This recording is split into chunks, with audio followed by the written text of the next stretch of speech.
Welcome to Sunshine Cathedral's Queer God Squad. It's Wednesday, July 23rd, 2025. I am Bishop Darrell Watkins, the Senior Minister of the Sunshine Cathedral. With me today are Bishop Robert Griffin, Reverend Dr. Ann Atwell, and Reverend Kevin Tisdall. We are the Queer God Squad. Visit sunshinecathedral.org to learn more about us. Queer God Squad was created by Hotspots Happening Out to support our mission to explore the value of faith in the LGBTQ community. There is no streaming TV show like this in the entire world. In 2025, we are celebrating the 40th anniversary of Hotspots magazine, the 5th anniversary of Queer News Tonight with nearly 10,000 stories and 10 million views in 2024. We produced the 25th anniversary of the Stonewall Pride Parade and Festival on June 14th, Pride Vet Diversity Pride in August, and Pride Fort Lauderdale next February. We are the largest nonprofit LGBT community organization in America, and we encourage you to support our mission to inform, entertain, and educate our community and allies. This is the Sunshine Cathedral Perspective. Let's talk about Norman Pittenger, the pioneer of queer-affirming theology. Norman Pittenger died in 1997. He was a prominent Anglican minister, teacher, and theologian, recognized for his contributions to process theology. Born in New Jersey, he taught at the General Theological Seminary in New York for over 3 decades before moving to King's College, Cambridge.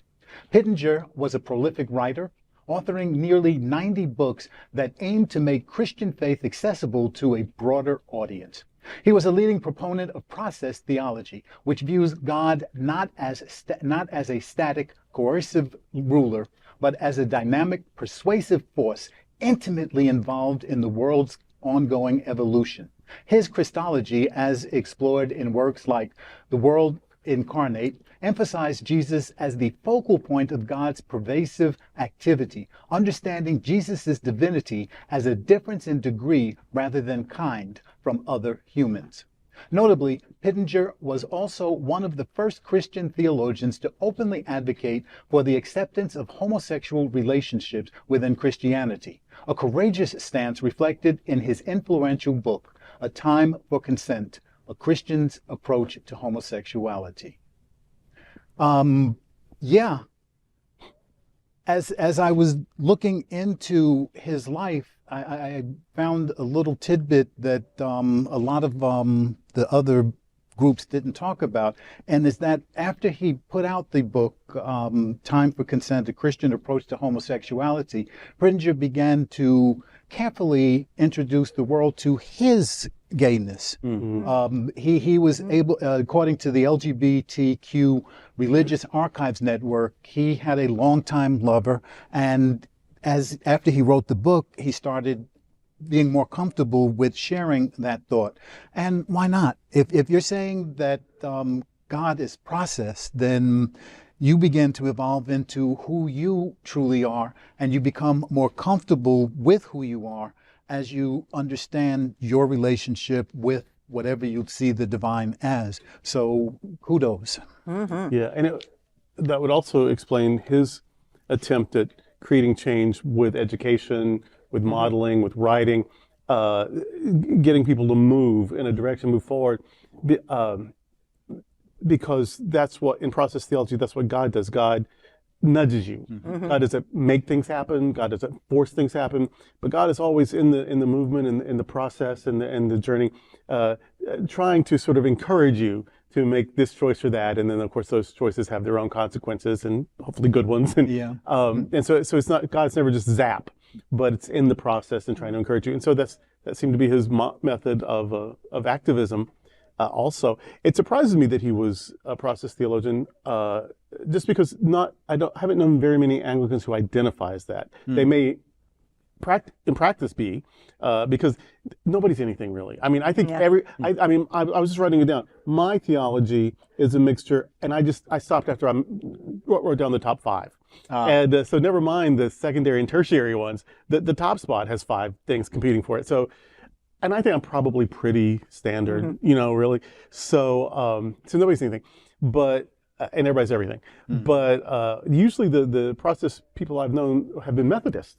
and the seminaries that I know that focus on it have been Methodist seminaries. So I was surprised that this Anglican identified that way. But I wasn't surprised that it was an Anglican who was promoting LGBTQ acceptance.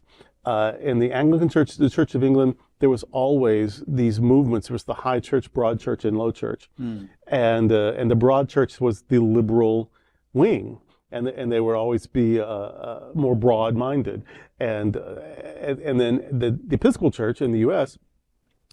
Formed out of revolution. The Church of England in the U.S. had to break from, and so someone from Connecticut goes to Scotland, and in Scotland, the Anglican Church was called the Episcopal Church of Scotland, which is why the Episcopal Church in the U.S. is the Anglican Church in the U.S. And then they've always they were the first to ordain a woman bishop in the whole Anglican Communion. They were the second. I believe, second to ordain women priests. They were the first to have a woman presiding bishop. They were the first to ordain an out gay bishop.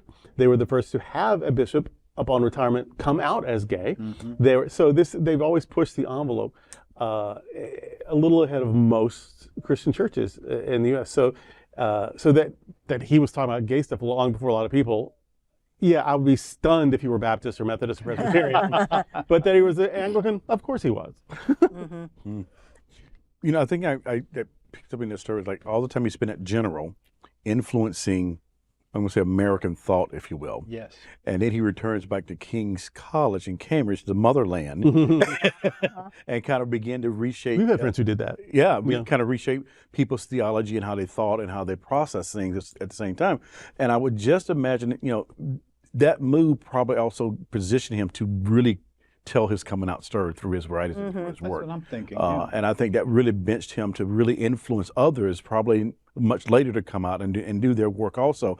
But I mean, his story is fascinating. I mean, it's like just to be able to understand the connections between his processing and how he looked at Christology and what it meant for him to do that journey also, and then come out on top of that, or begin his way of coming out on top of that in the academy. Right, right.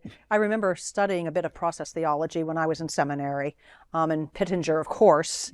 And when I first learned of process theology, I thought, oh, that makes sense. That makes more sense, because a static God never really made a lot of sense to me. But like you, Bishop, I have this multitude of different types of theologies, process being one of them. I did not know that he was gay. I did not know that he was part of the LGBTQ community, but that does not surprise me. It kind of fits with everything else that he has done. I guess I either assumed maybe I assumed he was, or I assumed he wasn't. I don't know that I gave it a lot of thought, but I found out today that he was. Okay. Actually, Kevin found out and told me. Yeah. Otherwise, I would just be sitting here in ignorance. Yep.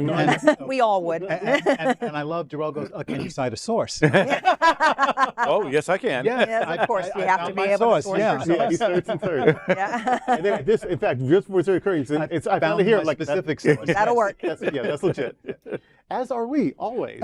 So that's today. That's today with the Queer God Squad. Before we go, we want to invite you to join Sunshine Cathedral for a wonderful travel experience and help our mission for our community. Join Divine Science Everywhere for a 5-day cruise aboard the MSC Seashore, starting at just $299.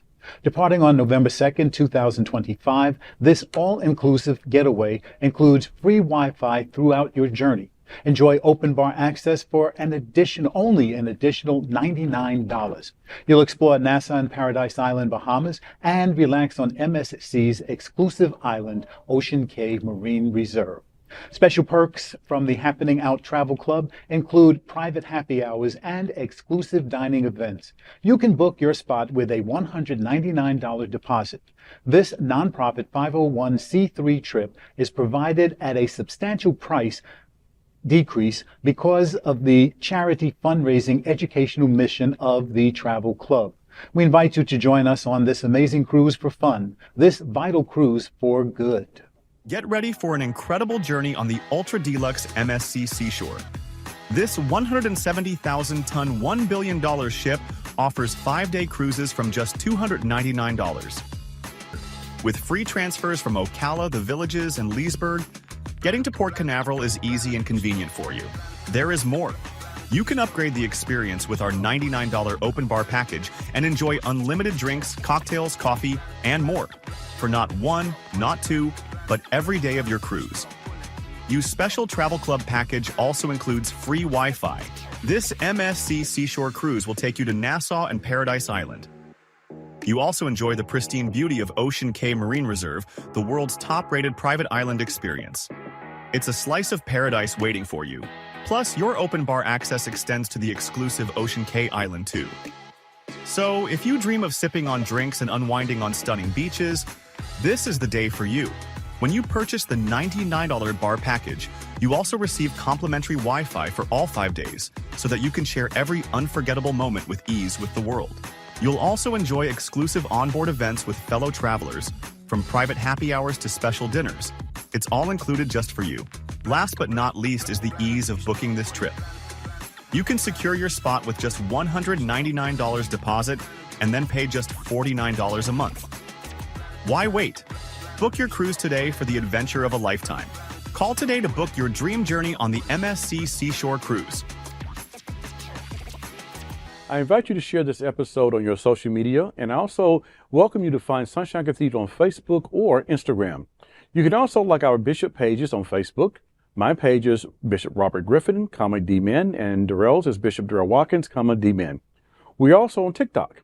Remember to visit sunshinecathedral.org frequently. There you will also find Bishop Talk, where I often, with Bishop Darrell Watkins, interview queer religious leaders, activists, and scholars.